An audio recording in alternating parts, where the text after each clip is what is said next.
Ça nous inquiète parce que depuis le début de l'année, il y a des personnes, vous l'avez dit, monsieur le ministre, qui sont mortes de froid dans nos rues.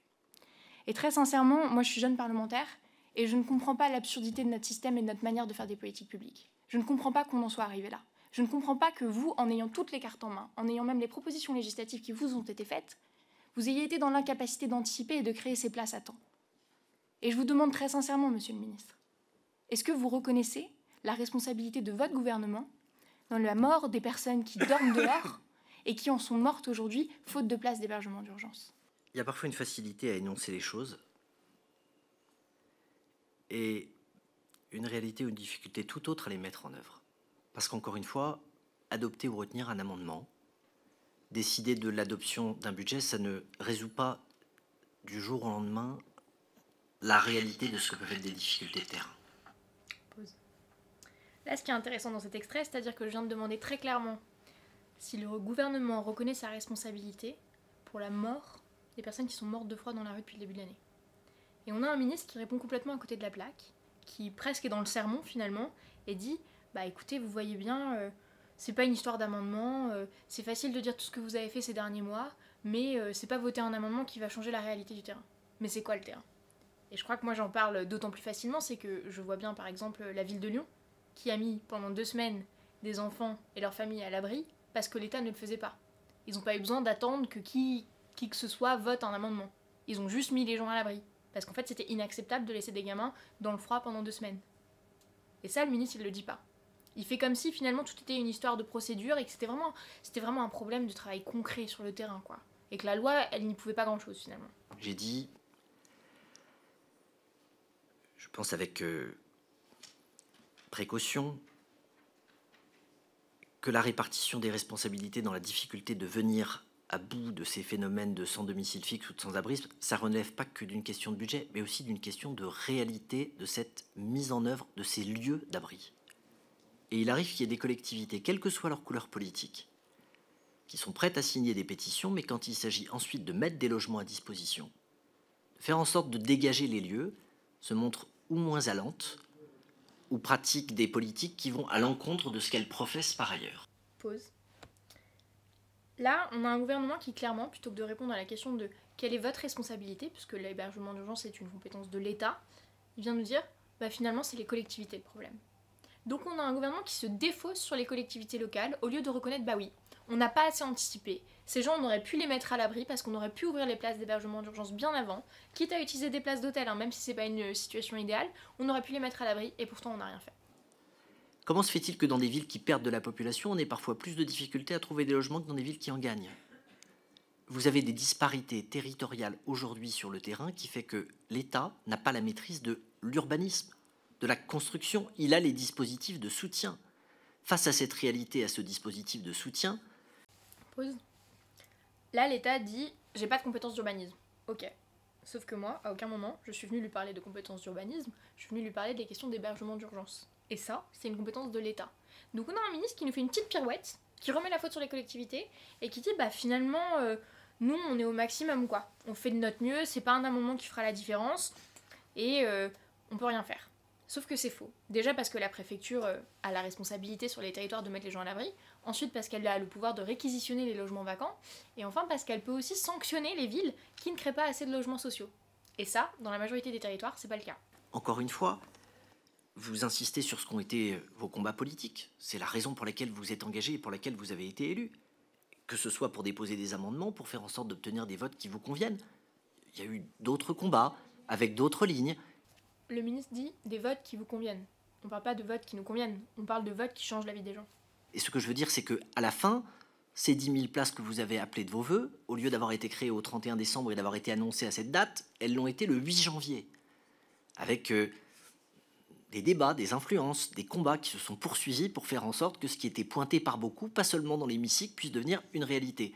On est en train de le faire. Au lieu de le faire de manière verticale, de faire semblant d'indiquer voilà les endroits où on les met, nous tendons la main aux collectivités pour dire maintenant sur l'endroit où on va les déployer, il nous faut les collectivités qui vont pouvoir rapidement faire en sorte de pouvoir proposer les dispositifs de partenariat pour ces intermédiations locatives, pour ces accès au logement, pour ces hébergements d'urgence, en faisant en sorte de les localiser sur la base de ce que sont ces réalités territoriales, qui ne sont pas les mêmes partout. Nous avons donc un ministre qui a noyé le poisson, et qui en plus à la fin, sur un ton un petit peu paternaliste, dit bah, vous êtes bien mignonne, finalement vous avez mené vos combats, hein, c'était bien légitime, mais nous, entre nous, il fallait qu'on fasse un peu nos arbitrages. C'est ça qu'il sous-entend, quand il dit il y avait des influences autres en dehors de l'hémicycle.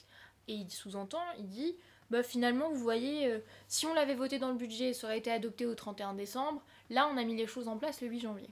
Sauf ce qu'il oublie de dire, c'est que nous on n'est pas mobilisés depuis il y a 2 semaines, on est mobilisés depuis des mois. Et notamment, si vous vous souvenez bien, à la rentrée, il y avait déjà l'UNICEF et le collectif Jamais sans toi qui alertaient sur la situation catastrophique des enfants à la rue et sur les chiffres inédits cette année.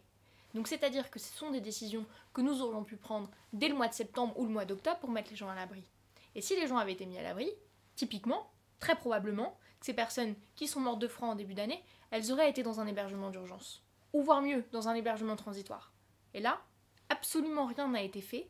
Aucune reconnaissance de la responsabilité du gouvernement. Moi, je trouve ça irresponsable, indigne et inhumain. Le ministre du Logement, avant le remaniement, a annoncé 120 millions d'euros supplémentaires sur l'hébergement d'urgence, en indiquant qu'il y aurait des créations de places, mais on ne sait pas vraiment comment. Il se trouve que depuis, le ministre a été remercié, donc on n'a plus de nouvelles et on n'a plus de ministre du Logement. C'est d'ailleurs pour ça qu'on se retrouve avec Christophe Béchu. Donc on l'a interrogé. On lui a dit, ok, les 120 millions, quand, comment, pourquoi, et combien de places d'hébergement d'urgence ça va faire. Voilà sa réponse. Avec la création de ces 10 000 places supplémentaires et avec le fait de les cibler en particulier sur les familles, sur les femmes et sur les enfants, elle vise précisément... Là, ce qu'il dit, d'un côté, ça nous donne raison dans le combat qu'on a mené ces dernières semaines en disant attention, attention, on a près de 3000 enfants qui dorment dehors, il faut les mettre à l'abri en priorité avec leur famille, parce qu'on contrevient à la Convention internationale des droits de l'enfant. Mais de l'autre côté, il ne faut pas oublier que peu importe qu'on soit un enfant, une femme ou un homme, un toit, c'est un droit. Donc on ne peut pas se satisfaire de se dire on va mettre les femmes et les enfants à l'abri et basta, c'est fini. Il y a beaucoup d'hommes, notamment d'hommes seuls, sans enfants, qui sont à la rue aujourd'hui. Je crois que ces personnes, elles ont autant le droit à la dignité qu'une femme ou un enfant, et ça, nous, on ne va pas l'oublier quand on va continuer et poursuivre le combat pour faire du sans-abrisme une lutte et une cause nationale. À ce que l'on puisse faire en sorte de résorber ce gap, et il explique cette somme de 120 millions qui, je vous l'indique, est à peu près la moyenne de ce que les amendements de certains de vos groupes ont pu déposer entre le Sénat et l'Assemblée. Yann Brossat ayant demandé 85 millions d'euros. A l'inverse, à l'Assemblée nationale, une somme de 160 a été suggérée. Les 120 que le gouvernement vient de débloquer montrent bien que nous sommes à la hauteur de cette réponse. Sur les 120 millions, le ministre nous dit finalement, on a fait la moyenne des propositions que vous nous aviez faites, que ce soit au Sénat avec mon collègue Yann Brossat, ou les parlementaires dont je fais partie qui ont déposé des amendements à l'Assemblée. Et parce qu'on a fait ça, on serait à la hauteur. Pourquoi c'est problématique ? Déjà, regardez ce graphique.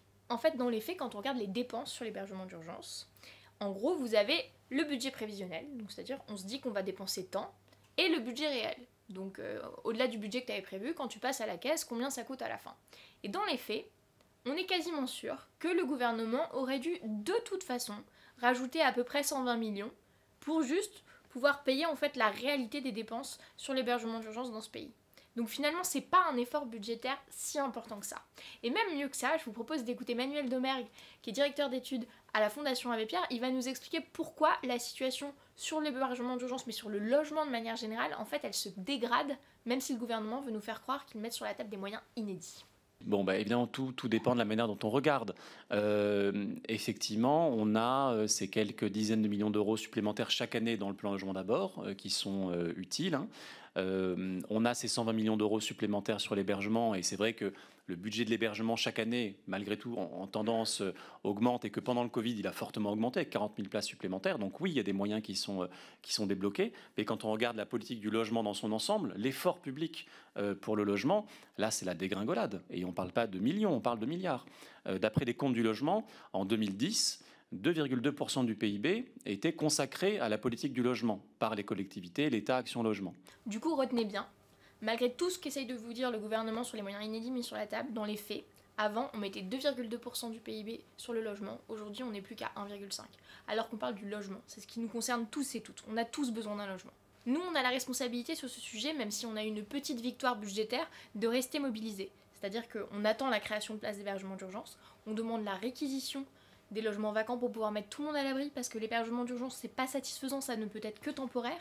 Et on demande aussi, bien évidemment, la construction massive de logements sociaux. Il faut que dans ce pays, chacun, chacune puisse se loger, puisse avoir un appartement correct, décent et digne.